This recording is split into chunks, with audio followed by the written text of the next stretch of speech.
Good morning. We have a huge show today, right here on Taub Live. And given our theme of bringing the utmost humiliation to Donald Trump because he flippin' deserves it, because of the theme of no kings that we will be talking about today at the top of the hour. Stick around with Ezra Levin, co founder and co director of Indivisible.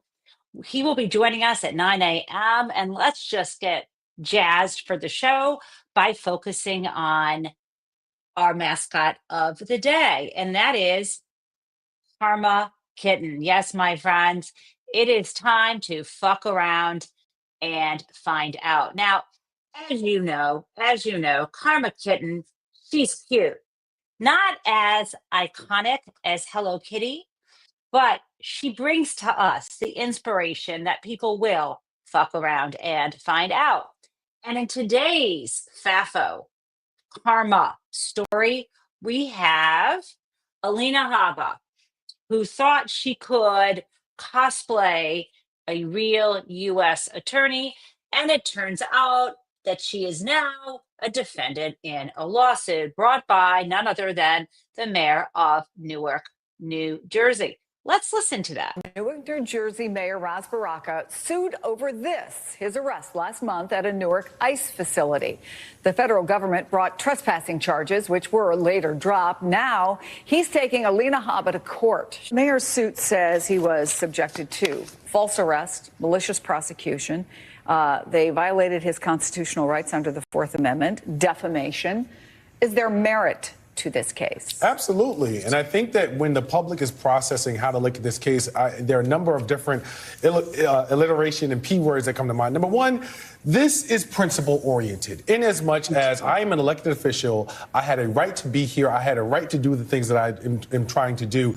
You tried to stop that. On principle, this needs to be addressed. And the judicial system is the appropriate battleground to have that happen. It's also political in as much as, look, you are trying to advance a political agenda. I'm also a candidate for governor in the state of New Jersey. And people need to understand that I'm willing to fight the system when the system does wrong. And that's what I'm doing the proper way here. But it's also personal in as much as Lisa's already talked about, from a defamation standpoint, you're not going to mischaracterize my actions and bully me in a way that I am now going to be portrayed in a light that is unfair to the public.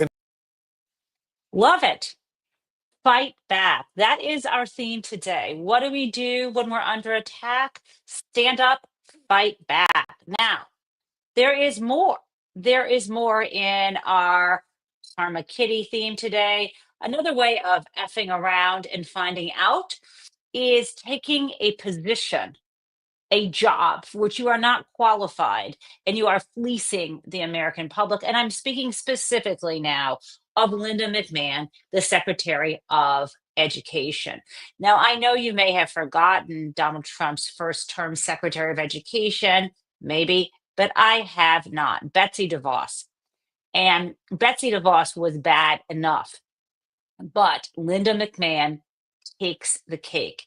Now, you may know her from her WWE professional wrestling, business fame, and covering up alleged child sexual abuse, but she's even continuing, notwithstanding that, she decided that she would accept the nomination to be Secretary of Education. And you would think that if you were not qualified, you had no background in education, but you were given such an important position of public trust, you would do your best to learn what you could about the Department of Education and how to make it flourish. But you know as well as I do that Project 2025, headed up by Russ Vogt, highlighted and talked about all the time by Democrats in the run up to this election, but largely ignored by the press, who thought we were all being hysterical. One of the central tenets of Project 2025 was to abolish the Department of Education. And if Linda McMahon thought she was going to just take this job and quietly just basically pull out the foundation of the Department of Education and no one would notice, think again. And what may be one of the most humiliating, and that is good hearings that I have seen, Linda McMahon showed herself to be an absolute know nothing. Let's take a look at this first clip. We've got a few. Here we go. Senator Mullen. Thank you, Chairman. Madam Chair, what's the definition of insanity? Okay. So this is going to be Mark Wayne Mullen, and this is this guy who is a Republican, right? And so he's going to start asking her questions. You'd think this would be friendly questioning, not hostile fire, but think again. Madam Chair, what's the definition of insanity? Of sanity or insanity? Insanity. Insanity? Yeah. Doing the same thing over and over again and expecting a different outcome. Right. And what was we ranked in reading and math in 1979? I'm sorry, what? What was we ranked nationally in math and reading? First of all, what was we ranked nationally in math and reading in 1979? What was we? Okay, what were we? But okay, continue. In 1979? We were very, very low on the totem pole. We're number one in 1979. Today, She said we were very low on the totem pole, but that we were number one. Now, I just need to tell you something. I have testified as an expert. I think I've talked about this several times. Sorry, as an expert before a Senate committee and a House subcommittee on banking law. And one thing that happens is each the lead, whoever is the chair of the committee, their party chooses more of the witnesses. This is, of course, a specific type of hearing where she is just being raked over the coals or being asked nice questions because of her position. But the point I'm making is if you are invited by the majority, you'll be one in the majority of witnesses. If the party that's in the minority invites you, you're in the minority. When I was invited, the Democrats were in the minority, so I was one of the fewer. I think there was one hearing I was the only one invited by the Democrats, and I think in the other hearing I was as well. So it was like 4 witnesses. And I was the Democrat invitee in one of them, and I think it might have been a few more in the other. At any rate, you are told ahead of time by the staff of the people who invited you what the likely questions will be. Not the answers, but you are warned ahead of time of the questions that, like if I was invited by Democrats, I was warned of the questions they would ask me. Now the Republicans would just spring questions on you. Now you're given these questions, at least in my instance, the night before. So even though you've prepared your 5-minute remarks, which is about 800 words at most, even though you have written out a lengthy, if you are, an expert witness, your written statement with footnotes, then the night before, like you are now having to look at all these questions and decide what your answers will be. Okay. So what I'm telling you is it's highly suspect that Linda McMahon did not know that we were ranked, did not know that he was going to ask her what the rank was. And yet she still said we were low on the totem pole. That was stupid. If you don't know the answer to a question, just say, I'm sure you're going to tell me, instead of saying low on the totem pole. We were number one. That was very stupid. But there is more. She is now, I'm going to share with you a question asked by Patty Murray, the senator, who is going to ask her about cutting of literacy funding.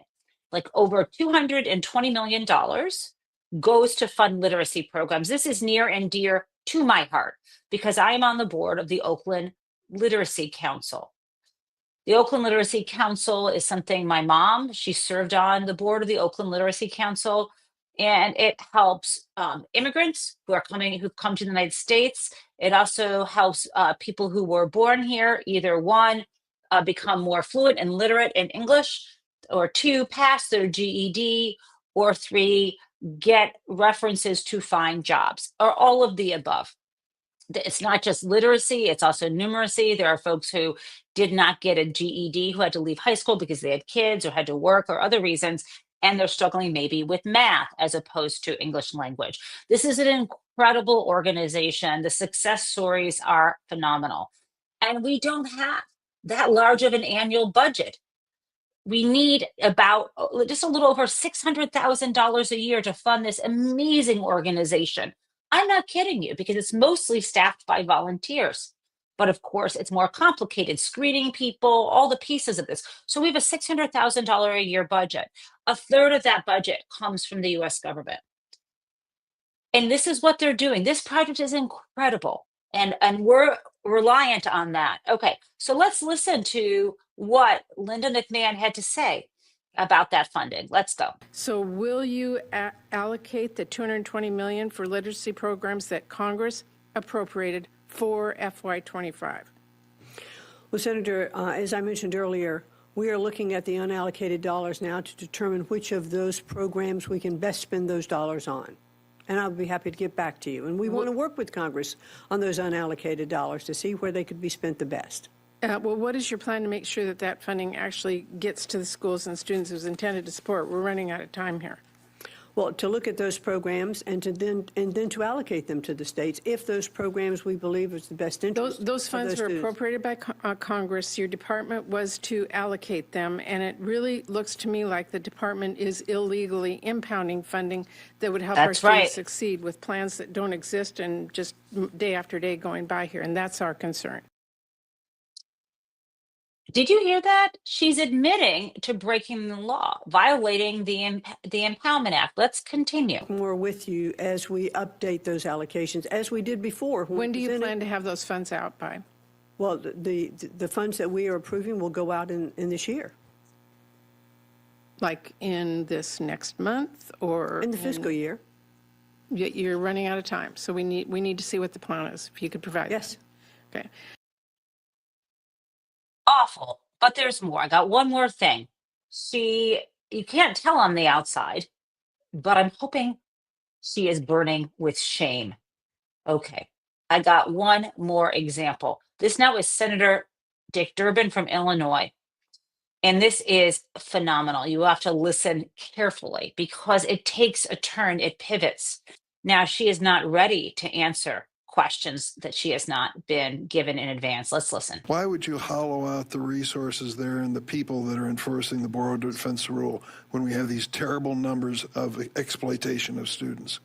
Well, and my point is that we shouldn't just focus on those schools. I do know that I totally agree with you. There are some scam universities out there. Well, Okay, so let me tell you what he's asking her about.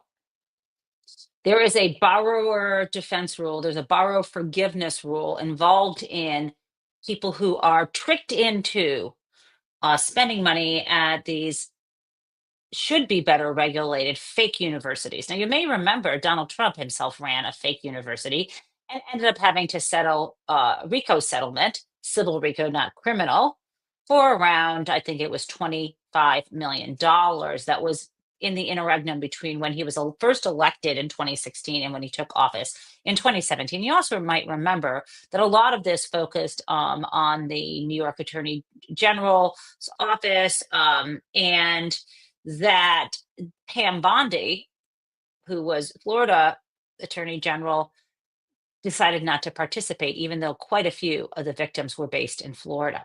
So what Dick Durbin is asking about is why is the Department of Education trying to take away something to help victims of being fleeced by Know Nothing University? So let's listen to what she says. To hollow out the people who are supposed to enforce it.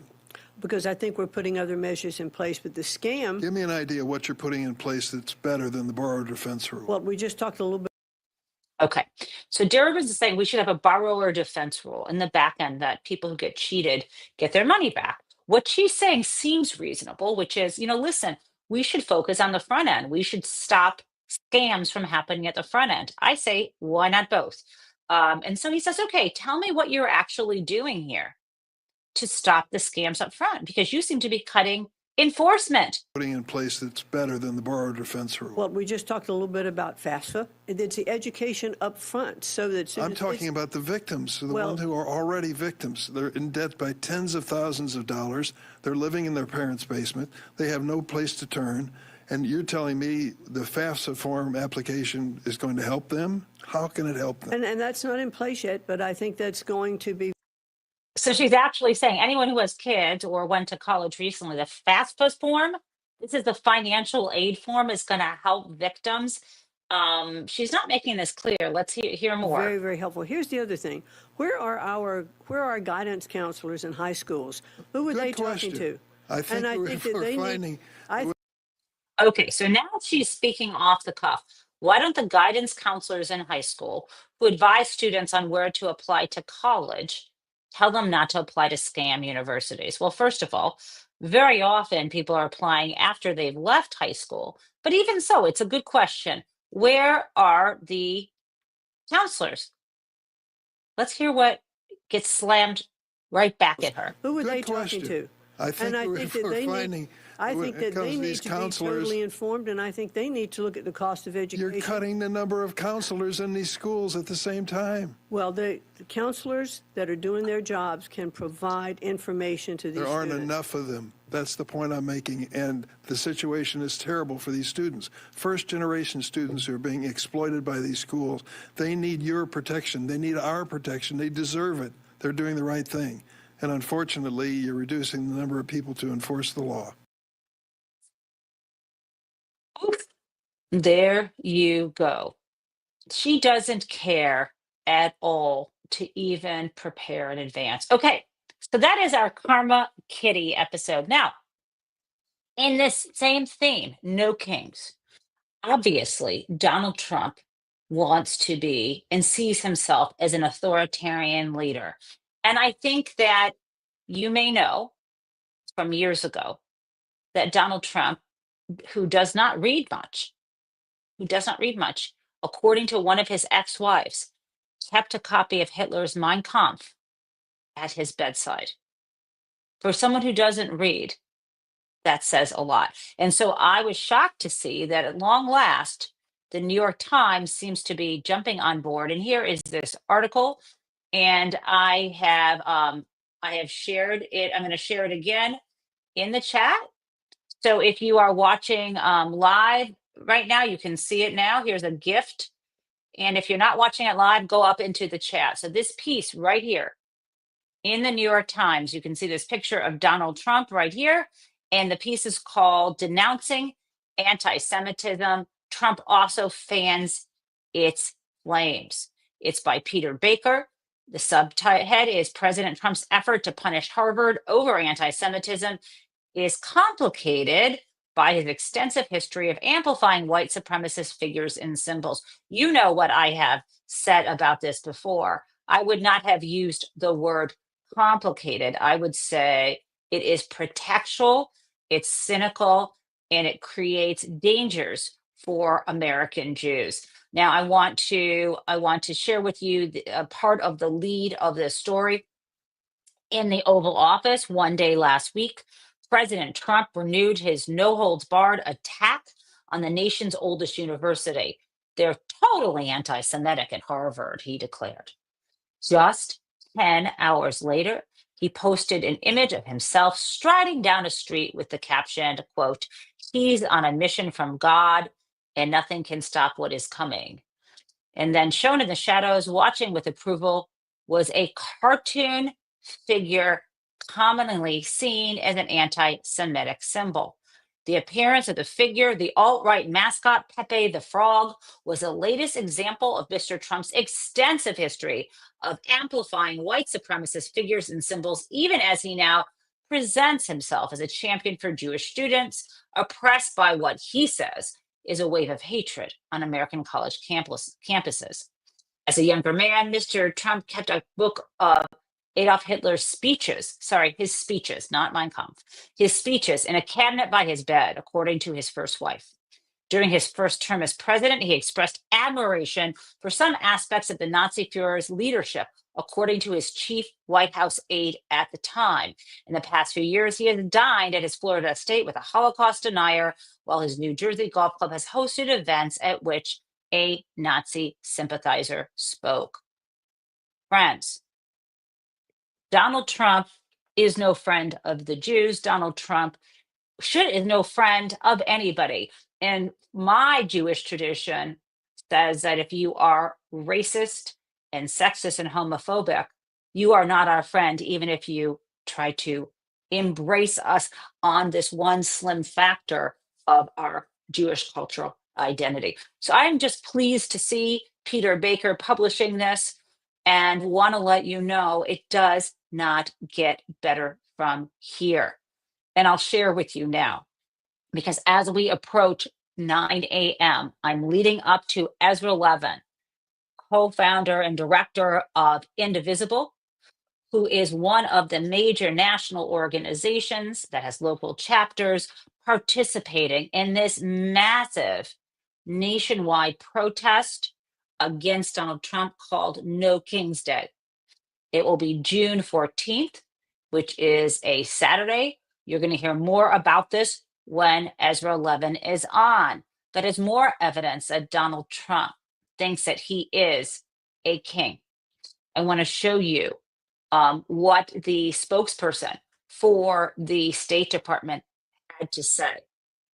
There is, in short, you will be shocked. It's almost crazy town here, but in short, it looks as if Donald Trump truly, truly believes, l'État c'est moi, I am the state. Let's listen. Round of talks anytime soon. Well, you did see the President Trump tweet, didn't yes, you? But I didn't think that would completely negate the reporting. I appreciate that. I think that's the biggest guffaw I've had here. The thing that matters when it comes to American policy and what's happening is what President Trump thinks and says. This is the Trump administration. It is. The thing that matters when it comes to foreign policy is what Donald Trump thinks and says. And you know, he keeps changing what he thinks, apparently, and says on a regular basis and just tweets it out. No, what's good for Donald Trump is not good for America, and vice versa. And the idea that he thinks he is the United States is woefully mistaken. That is why we have a balance of power, or we are supposed to have three branches.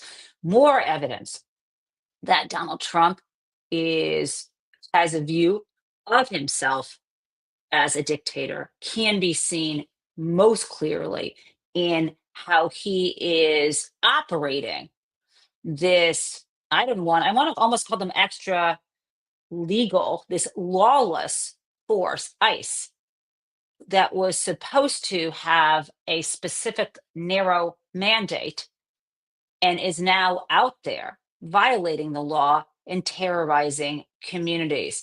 And I want to show you what we saw. I know that yesterday I shared with you what was going on with Marcelo, the 18-year-old from the high school in Milford, who is still in custody. By the way, Kilmar Abrego Garcia is still in a prison in El Salvador. The hairdresser, makeup artist named Andre, still in a prison in El Salvador. We are not solving those problems, and still on our streets, it's getting much more brutal. I want to show you what happened at a taqueria here in the United States, in Minneapolis. I don't think you'll believe it. It may be upsetting, but we must witness it because we cannot stand by. We must stand up. And the way we can resist is by showing up, flooding the streets on June 14th. Don't go to Washington, D.C. That's where he's having the fascist birthday party with tanks running through the streets. We are supposed to go to our communities and show up there to say no kings. Okay. And it is also a way to resist ICE. Let's look at what just happened in Minneapolis.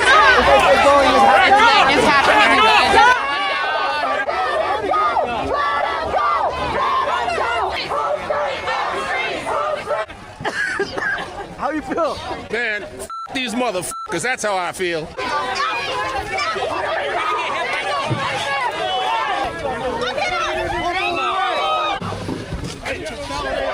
Look what you're doing to the people. Look what you're doing to the people.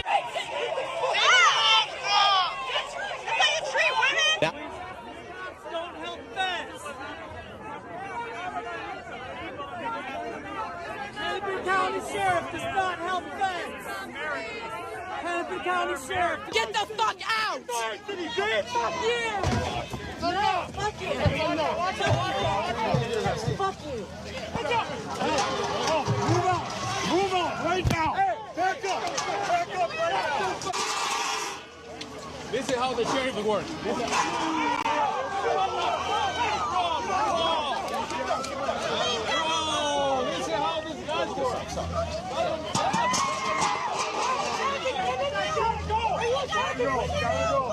Push it through. Push it through. Go back to Oak River, you pieces of shit. Bye, Mike. Bye back.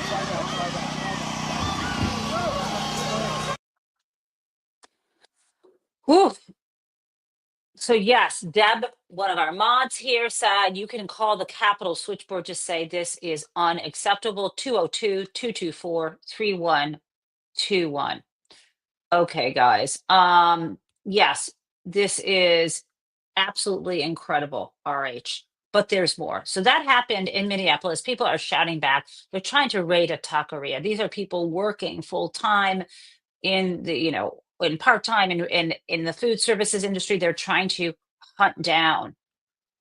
This is incredibly violent. Now, one more thing before I get to the last segment before Ezra comes up. There's a problem that you're probably seeing, that a lot of these ICE and Homeland Security officers are no longer showing their name. And sometimes they appear to be wearing clothing that doesn't identify them accurately or in any way that you can tell whether they're real people. Sometimes they're wearing masks or they're covering. And now we've seen people have on their badges, not a name, but this badge that says the others.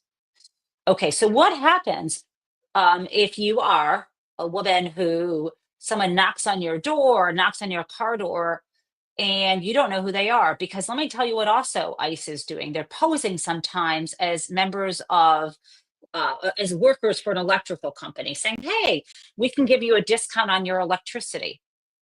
And then if you let them in, they either raid your home or ask where a family member is and so on. So let's listen to what this is doing. This is lawless, and some people consider it unconstitutional. I have not done the legal research. I'm going to play this for you now. Were immigration enforcement officers. They say not only were they in unmarked vehicles, but they were asking unusual questions and claimed that they worked with Tucson Electric Power. Don't open the door. They don't have a warrant. This video shows two men looking for the man inside the home, asking about a missed court date. But this neighbor jumped into action. And I was like, no, don't open the door. And then they're like, this is ICE. And I said, yes, this is ICE. And Christine Carino says the incident started when they asked her questions while watering her yard, saying they were with Tucson Electric Power. She says that's when they started walking toward her neighbor's home. So the young boy, which is a stepson, allowed them to come in thinking they're from Tucson Electric Power. And you're lying. You are not in a uniform. But she quickly confronted the impersonators. Spokesperson with Tucson Electric Power told me their vehicles are always marked and they always identify themselves, which wasn't the case here. And why this neighbor Get out. wanted others to know what was going on. What advice would you give to people in other neighborhoods around Tucson after what you experienced? Know who comes in and out. Pay attention, If you are able to help, help. It's only right. It's humane. He didn't have no warrant, not wanted person. And because we voiced for him, we all started coming together. He was able to stay home. We have reached out to confirm whether these were ICE or Homeland Security agents, but we haven't heard back just yet. Now, in the meantime, Tucson Electric Power is sharing more information on how to make sure the people that you're speaking to aren't impersonators. We'll have that and further updates on our website at kgun9.com. Ooh, okay. So with this, I am going to, with no further ado, introduce you to our special guest today, Ezra Levin, co-founder and co-director of Indivisible. Many of you are members of your Indivisible chapters or were before and have revived your memberships now that we are full on into this kleptocratic, authoritarian, quasi-democratic system, but we can fight back. And I just want to say, I would like to, I hope I don't embarrass him, but I would like to compare Ezra Levin to someone who is our hero of the day, has been our hero of the day before, Vladimir Zelensky, because Zelensky knew he had the cards, despite Donald Trump trying to humiliate him in the Oval Office. What we know now is during that tense meeting when Trump arrogantly said, "You don't have the cards," Zelensky knew that he had in the works something that was 18 months long in planning. And it involved, as you know, um, it involved this hiding of 117 drones inside of some cabinets, inside of some box trucks that ended up in various parts of Russia, blowing up billions of dollars worth of weapons. And so I want to show you this now, because I think this is standing up to Trump is something Zelensky did. And We're so not in a good position. okay, hold on one second. So I'm going to show you this because Donald Trump and people who support him think they control everything, that we don't have the cards. I want to have you watch Zelensky, then I'm going to bring up Ezra. Of the war. You're not in a good position. You don't have the cards right now. With us, you start having cards. But right now, you don't. You're playing cards. We're not playing cards, you guys. We're very serious. This event, June 14th, has been in the works for a long time. Let's do our part and show this country that we will not let it be taken over by Trumpism and fascism. And with no further ado, here is Ezra. Hi, Jen. Thanks for having me. Gosh, you did embarrass me. Zelensky is a hero of our age, and I refuse the comparison, but I'm really grateful to be on the show with you. Well, thank you. You may refuse the comparison, but I'm going to say all of Indivisible and all of us can be as strong as the Ukrainians. And thank God we don't have to have weapons. Thank God that we are not, there's no bloodshed. But as we just saw, and I'm sure you were watching at the end there before you came on, it's brutal. It's like a war against immigrants and the American people right here on the streets with ICE. That's right. Well, Donald Trump is taking a page right out of the authoritarian playbook. He wants to concentrate power in the White House. He wants to project strength, and he wants everybody to think that there is one elected official in this entire country. It's Donald Trump, and all power resides with him. And it's just not true. It's not true. It is a fantasy. It is a mirage, and it's a bubble that we can puncture simply by exercising our constitutional rights, by showing up. And that's what June 14th is all about. So, I mean, you make me hopeful. And I'm someone who, even in the darkest insomniac nights, I still hope, because what am I going to do? But I got to tell you, where we are is really scary. Yeah. And you're saying, and I know I'm going to show up on June 14th to my local rally, right? Then I know it feels good to come together. But will it make a difference? I mean, I'm scared, Ezra, because I know everyone says, well, we'll win in the next election. I mean, a lot of people wonder if there is going to be another election. I mean, I know there is. So can you talk me and others off the ledge? Sure. So look, first, one thing I would say is if you don't have fear in this moment, you're not paying attention. There is real risk. It is not a out of place emotional state to be afraid right now, because what we are experiencing is unique and scary. And we're not asking people to be fearless. We are asking people to be brave, to understand the risk, to take it on, and to be part of a pro-democracy movement that reasserts democracy in this country. What we're doing by showing up on June 14th, it's yes, it's emotionally stabilizing. Yes, it feels good. Yes, it's cheaper than therapy. Like it feels good to gather together in person. That's just reality. But that's not the purpose of this. This isn't just a thing to make us feel better about ourselves, that we're on the right side of history. This is a hard-headed strategic play.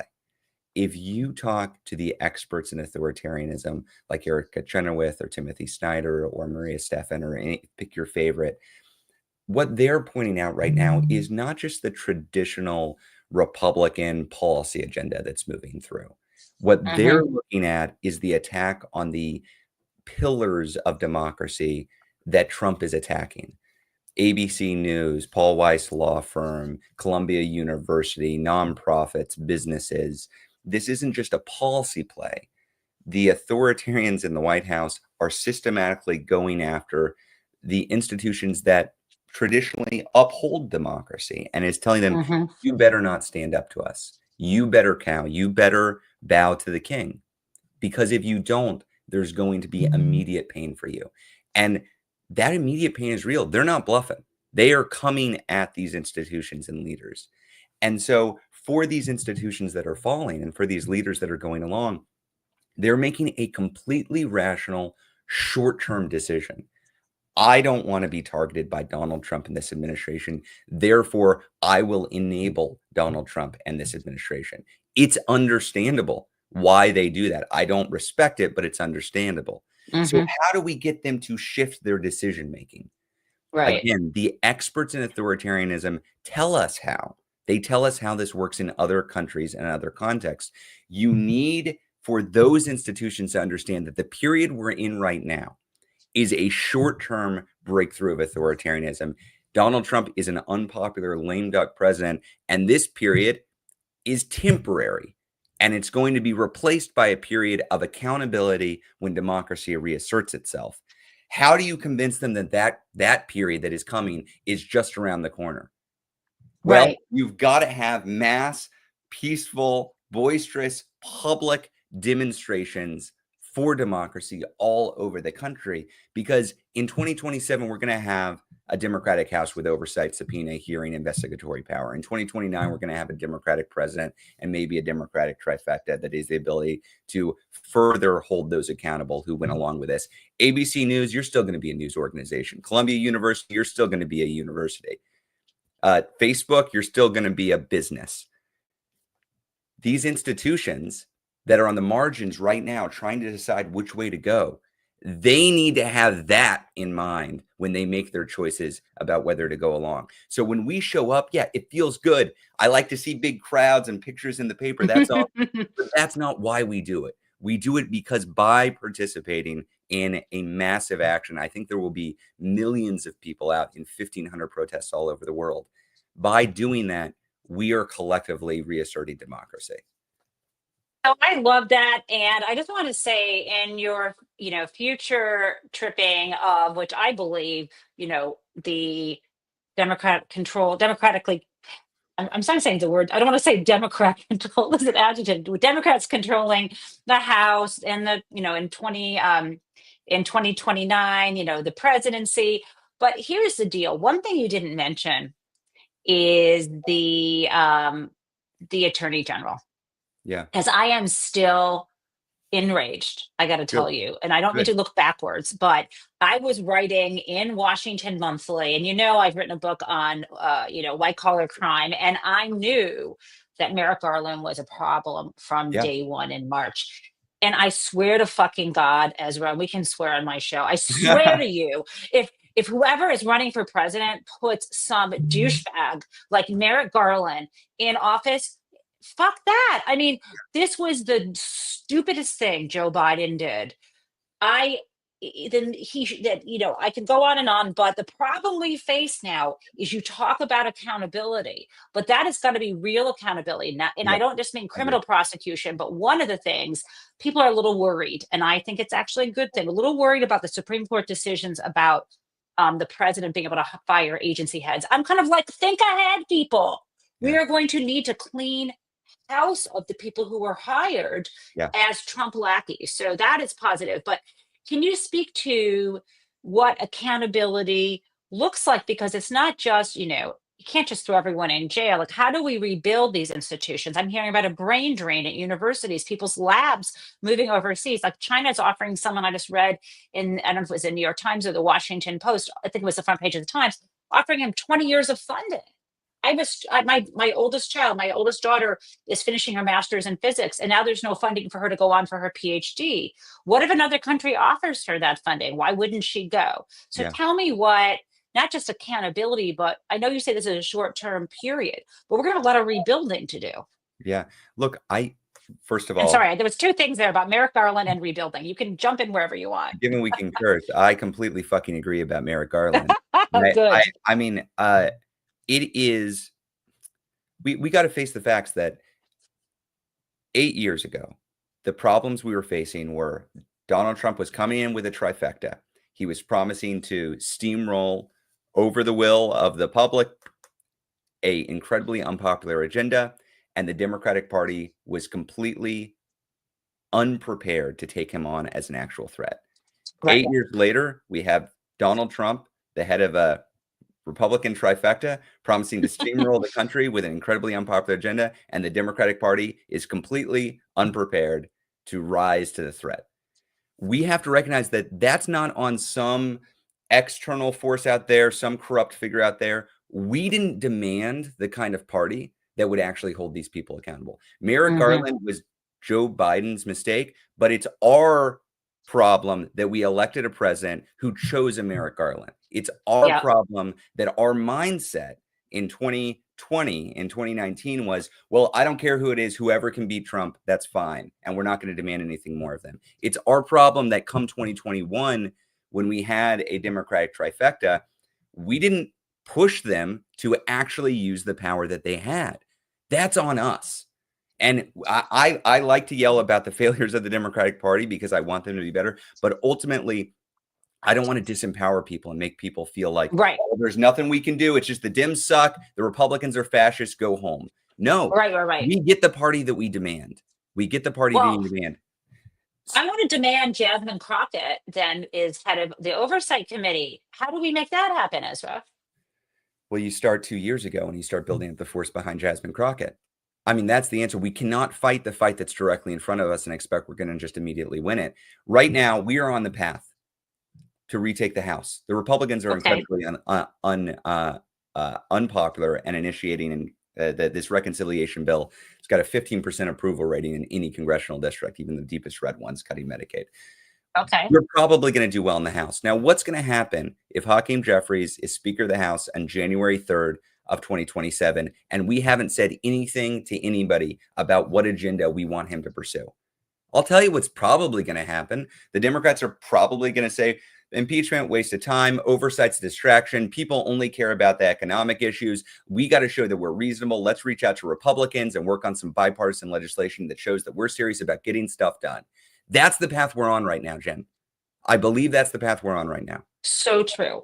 And you use the word reconciliation, by the way. And I know a lot of people know that's the big bad bill process, right? That's the budget bill you're talking about. Yeah, that's the bullshit bribes for billionaires bill that Trump is pushing. But okay, so how do we do this? So I know we show up and that makes us feel good. And it's not just to feel good, it's actually sending a signal. That's right. Bodies in the street send signals. That's why Donald Trump, he's a very basic person, very visual person. And he thinks that, and he's proven to be right, that people don't have memories and people won't fact check brazen lies. So he just loves to see big crowds. We need to be a bigger crowd, because that will send a signal to a lot of people who count the numbers. And like you're saying, they know in their district this bill is unpopular. People don't like to see their friends and family and people who work in their community pulled off the street. They don't want to see their Medicaid cut and all this stuff. And that's happening, right? If this bill goes through.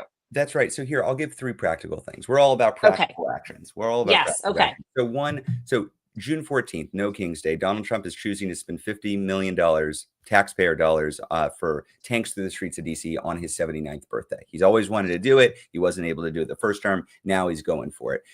We're not organizing counter protests to that military parade. Instead, we're organizing literally everywhere else. We don't want to give Trump the excuse to crack down on peaceful protests. We don't want to give him the excuse to say we're protesting the military. No, we're wrapping ourselves in the flag. We're reclaiming American patriotism. We're saying this is what pluralistic democracy actually looks like. And we're in 1,500 communities all over the world 1,500 all over the world. Over the world. Okay. Yeah, and 1,400 of those or more are in the United States. They're vastly mostly in the United States.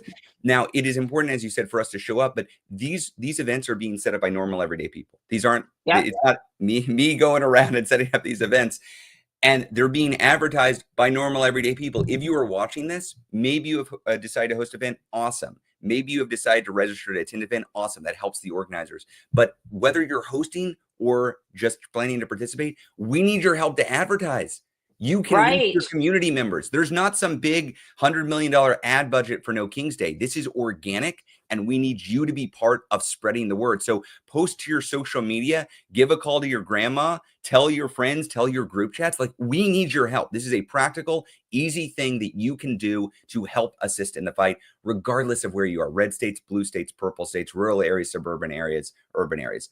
That is the immediate thing to do. And this is how one place you can go to do it. Ezra, I'm actually sharing this screen, and I can like go over there and show people. But at the very top, you can see it says No Kings, attend, toolkit, host, trainings, art, about, social partners.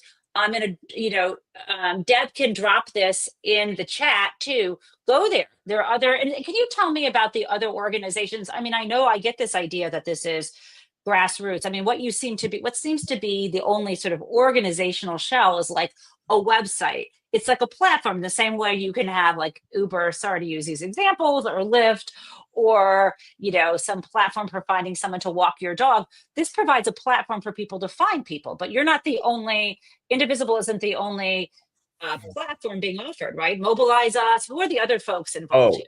Far from the only. I mean, this is, if you go, there's a whole partners page, and you will see literally dozens and dozens of groups, from Reverend Barber's Moral Mondays to CWA and AFT, American Federation of Teachers, My GSA, union, yay. Yeah, I mean, sorry. Common Cause, Good Governance Group, Civil Rights Group. Yeah. Common Defense and other veterans groups. Look, this is not the Indivisible show. This is not the Ezra Levin show. This is being led by folks all around the country, and in some cases all around the world. And the point is not come and join an Indivisible group. The point is find your community. Nobody is going to, there's a quote from Timothy Snyder right after the election. He said, "They want you to feel alone. Nobody's going to fix this alone. That's not how this works." The step one of fighting back against the authoritarians is finding your community. That is what you need to do geographically. Stop doom scrolling. Stop just consuming negative news. Stop just yelling at the screen at Donald Trump, and find the people who are actually committed to doing something about it. So that showing up on June 14th is one. The second is, so we're asking, so how do we stop this path that we're on? How do we build the momentum to beat back the MAGAs, to take the House away from the Republicans, but then wind up with an agenda that we can actually respect and rally behind, and that will actually produce results that we want to see? Look, we're 18 months away from the November elections. There are a series of primaries between now and then, though. And the dominant discussion right now is not left versus right or left versus establishment. I think that's old politics. The main question in politics today within the Democratic Party is, do you believe we should roll over and play dead, or do you think we should fight? And what I would encourage everybody around the country to do, looking at their own Democratic reps, is ask themselves, are they fighters? Are they Jasmine Crockett's? Are they Jamie Raskin's? Are they Chris Murphy's? Right. And if they're not, nobody owns their seat. Nobody owns their seat. We have elections for a reason. Love it. We have elections for a reason. There are open primaries happening around the country. There are other primaries happening around the country. Look, we have senators who go and give a fiery speech, send a fundraising email, and then vote for an industry-friendly crypto bill that allows Trump to take in more bribes.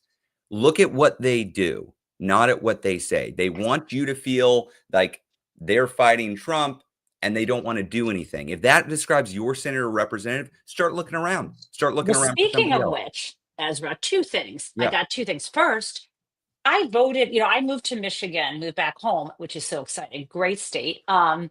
And I'm really excited that Mallory McMorrow is running now. And she's running for, I guess, Gary Peters' seat. Is that right? That's right. And I'm so for her. I'm support and tell people, honestly, I've given to her campaign. I might even do a fundraiser for her. I love her. I want her to win. But I am very disappointed in my Senator, Lisa Slotkin. Yeah. And I don't know what her term is up, but fuck, I might primary her. And I know I'm a nobody, but she's got a lot of big support and she worked inside of government. I mostly have a private sector background and I'm an academic, but I'm thinking, I don't want to put up with this. But let me do the second thing. Yeah. You made me think of something, and maybe someone's already doing this, but on the fly. So I'm pulling together these threads, Ezra, and you're talking about we need to let the Democratic Party know what our agenda is, right? Yeah. Where's our summit? I mean, where is our shadow summit? Can we have a summit? Like the DNC has its own thing and people have got to work through the system. Like, why aren't the major families like Indivisible and the unions, like, why don't we have our own summit where we have these working groups and we come up with our platform, the people's platform? Dude, what about that? So I'm very interested in what are we doing on January 3rd of 2027, because I think that's the next opportunity to actually with the new Congress. And so to get to some influence there, we should be pushing now and over the course of the next 18 months, because by the time we get there, once the new House is sworn in, all the decisions have been made.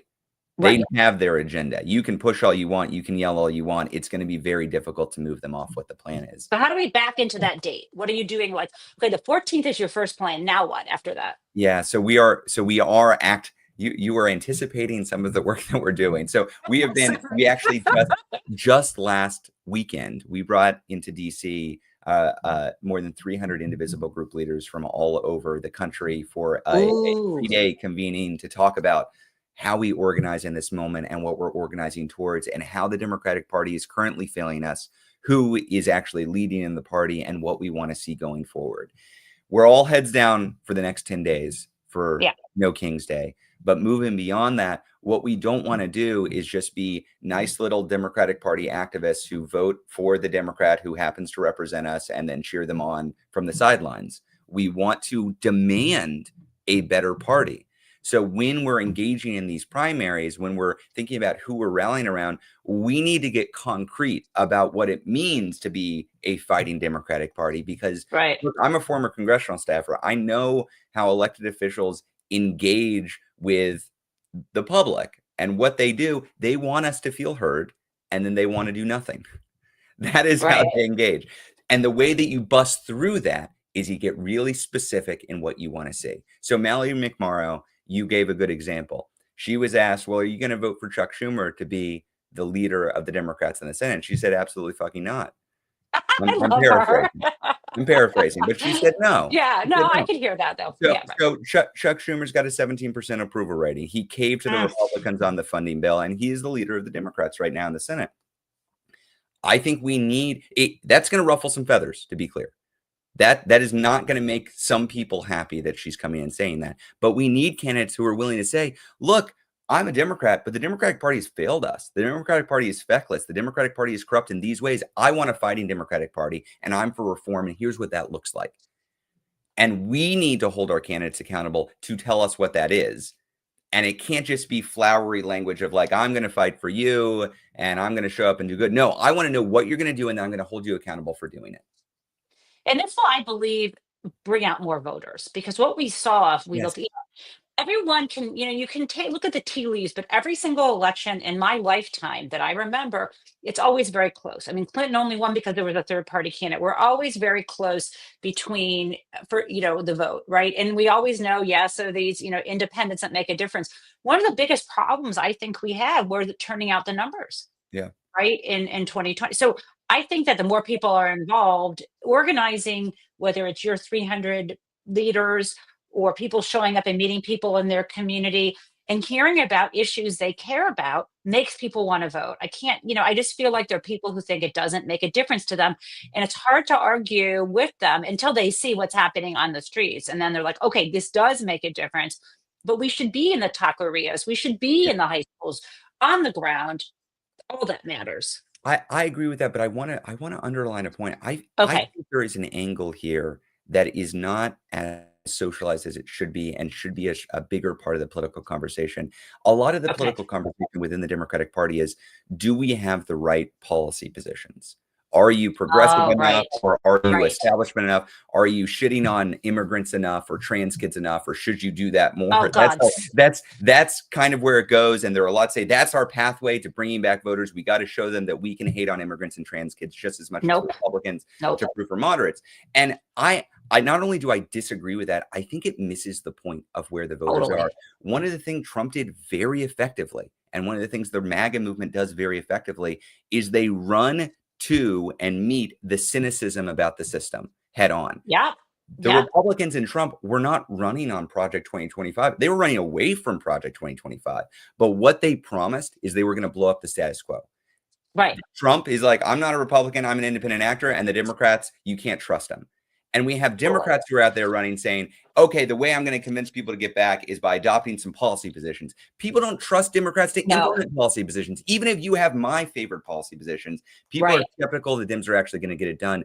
We have to confront that head on. Congressional Democrats have a 21% approval rating, roughly half the approval rating of Donald Trump. People do not trust the Democrats are going to do even the good things they promise. And part of this comes from, I love how you're saying this, because we act as if grievance is a problem. All the emotions are good. You might be proud of some aspects of America. You have real grievances. I think people are still angry about the financial crisis of 2008 when they saw their parents' homes be taken away. And so addressing and being honest about it, I think it's okay. And I do feel like I've seen a lot of wonk stuff happening in the Democratic Party in this. I think the mistake, well, you were a congressional staffer, what I was, and I know we've got to round things up soon. I grew up in a family of Republicans. And I came from a community that was largely Republican. So I know how they think. And, beating up on trans kids isn't going to be the thing, actually, that most Republicans care about. Yes, the voters, the problem that people do is they listen to someone give a pretextual excuse for why they voted for Donald Trump. Oh, it's the trans thing, or it's the this. And they take that literally. They don't, I feel like you've got to really think about what people are saying to you, but they don't want to actually admit that they actually thought Donald Trump would be good for their pocketbook, or they thought they've always voted Republican, they'll never change it, or they don't want a Black woman, or people aren't going to say those things out loud. And so we grab onto the wrong piece of data. And I think you're right. We need to meet people where they are and face the fact. And I think that's why people love Bernie and loved Elizabeth Warren, which is saying this is fucked. That whole group parody project, like unfuck the system. That's what people want, right? I agree with you. Do you have 2 seconds? We do something on the show called Crazy Town. Oh, let's do it. Okay. Yeah. Some people are a little suspect. It comes with music and some jazz hands. Let's do it. Okay. Here we go. Hear the jazz hands. Okay. And today on Crazy Town is Karen Levitt talking about the trade deals. And what's really funny, when someone who's too young and not qualified for their job just parrots language, she's asked about parrots words that people give her. She's asked about, are there any deals? And the answer is no. And what she says is super funny. Let's listen to this and we can comment on the other side. Any deal? So I'd like to ask you from this side of the pond, is there a text for the deal ready to be released, submitted? And if not, when can we expect it? And then I have one more. There's most definitely text with this deal. There is language that this side has seen. You'll have to ask the UK Parliament why they haven't seen it from their own government. I obviously can't answer that question. And on Caroline, one more. Text for the deal? That just means there's a negotiation. I mean, what is your thought about the fact that Donald Trump has trashed the world, our economy, and she thinks she can have this smile on her face? This is crazy, no? Well, so actually, I would say it's not crazy. I think it's all to plan, Jen. I think okay, why?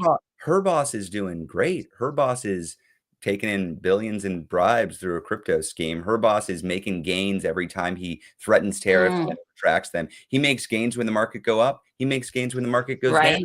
So I don't know. I see him using the presidency and the powers of the presidency to pack his own personal pocketbook. That's what I see happening here. And she works for him. She works for him. I don't think it's more complicated than that. So it's grift all the way down. That's what it is for him. I mean, that is the common denominator for Donald Trump's entire career. How can I make a quick buck? And he used to do it through selling, faulty products or BS universities, and now he's doing it with the full faith and credit of the United States government. Oh, the whole the meme coin, the stable coin, the changing the plan with tariffs. It's a trade. It's a trade that even he can't lose. I mean, he did bankrupt a casino, but he came out with his money, and that's where we are. Well, Ezra, thank you so much for joining me, and we are going to be out there. We are going to turn on as many people we can as possible. Keep doing what you're doing, and I promise not to embarrass you again. Thank you, Jen. I'm happy to be embarrassed by any time on this show. See you soon. Okay, great. Bye.